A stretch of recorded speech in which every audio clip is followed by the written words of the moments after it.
За ийм утас гарч байна. За энэ хаанаас гэдэг дээр нь Улаанбаатараас одоо жишээ нь ховд явах гэж байгаа юм байна. Тэгвэл хаанаас гэдэг дээр нь Улаанбаатараас сонгоод хаашаа гэдэг дээр нь ховдоо сонгож өгнө. Хизээ гэдэг дээр нь явах өдрөө сонгоно. За энэ ховд руу болохоор өдөрт 2 удаа явж байгаа болохоор энэ цагаа сайн харж үзэх юм. За одоо чинь 2019 оны 8 сарын 18-ны 10 цагийн суудлыг захиалъя. Ингээд сонгочих нь. За энд болохоор үйлчлэгээ үзүүлэгч компани мэдээлэл гарч байна. Энд автобусны маань улсын дугаар гарч байна. Энэ компанийн нэр гарч байна. Чиглэл маань энд гарч байна тийм. За энэ автобусны суудлыг сонгох. За би 17 гэсэн үе. За түүний 3 дугаар алхам дээр болохоор миний зорчигчийн мэдээлэл оруулах хэсэг байна.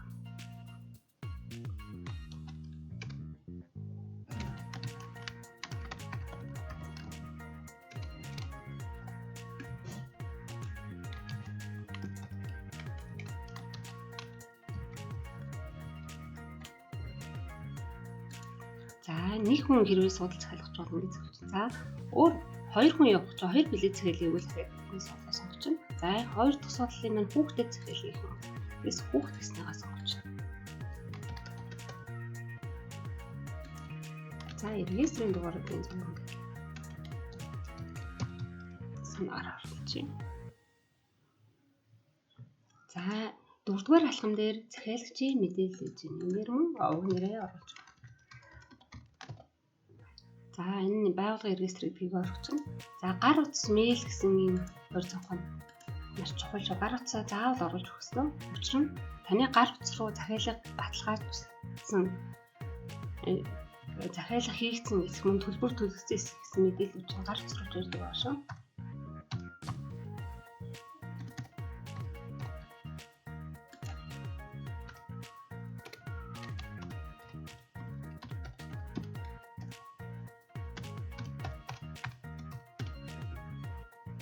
За 5 дугаар алхам дээр санамж анхааруулгыг харуулж өгсөн байна.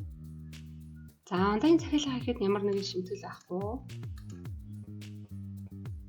За энийг уншиж танилцаад зөвшөөрөх гэснийг сонгох нь байна. За 6 дугаар алхам дээр төлбөр төлөх.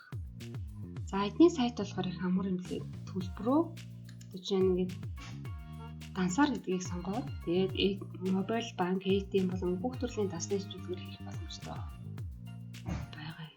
За ингээд өргөсөөлөх тавьчихаарай.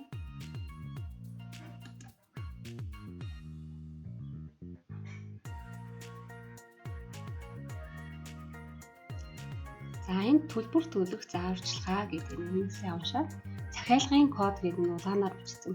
Нийт төлбөрийн хэмжээг энд бичсэн байна захиалгын дүгнэлт.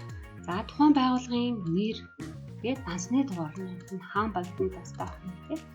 За одоо тэгээд энийг маш сайн уншиж танилцаад тэгээ мөнгө шилжүүлэх нь. За захиалгын одоо код гэдгийг энэ гүйлгээний утгаар хэсэгт бол заавал бичиж өгнө мөн холбоо арих утасныхаа дугаарыг заавал бичнэ. Хэрвээ энийгээ буруу бичих юм бол таны захиалга буруу болчихно шүү. Тэгэхээр энэ кодоо сайн харж үзээрэй. За захиалгын мэдээлэл энд гарч байна. Улаанбаатараас хов, суух суудал маань сонгон харихны автовокзалынх нь, буух нь болохоор хов, хэдэн өдөр явах юм, цагтаагаа хэдэн хүн явах уу гэдэг нь гарч байна. За ингээд хэрвээ энийг QR төлөх болвол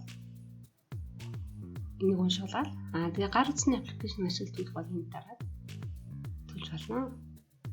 Надад бол энэ хамгийн амархан нь болохоор мобайл банк юм уу, ATM шилжүүлэх амар санагц. Эсвэл интернет банкар. Захиалгын мэдээлэл болон e-баримтаа авах бол энэ линкээр дарах нь. За энэ дээр нөгөө бичиж өгсөн утасны дугаар авч захиалгын мэдээллийн код. Энэ код аваад энэ дээр оруулах нь шүү дээ. За шалгах. За энд мэдээлэл маань гарч байна. Тэгээд төлбөр хийгдэг байгаа болохоор төлбөр хийгдэг байна гэсэн мэдээлэл. Хэрвээ төлбөрөө тохиолдсон тохиолдолд танд ямар мэдээлэл ирэх вэ гэхээр за өмнө захиалсан юм жишээ болгож үзэх нэгийг сонгож шалгах гэсэн юм байна. За. Тэгэхээр хаашаа явах юм уу гэдэг бүх мэдээлэл өгнө.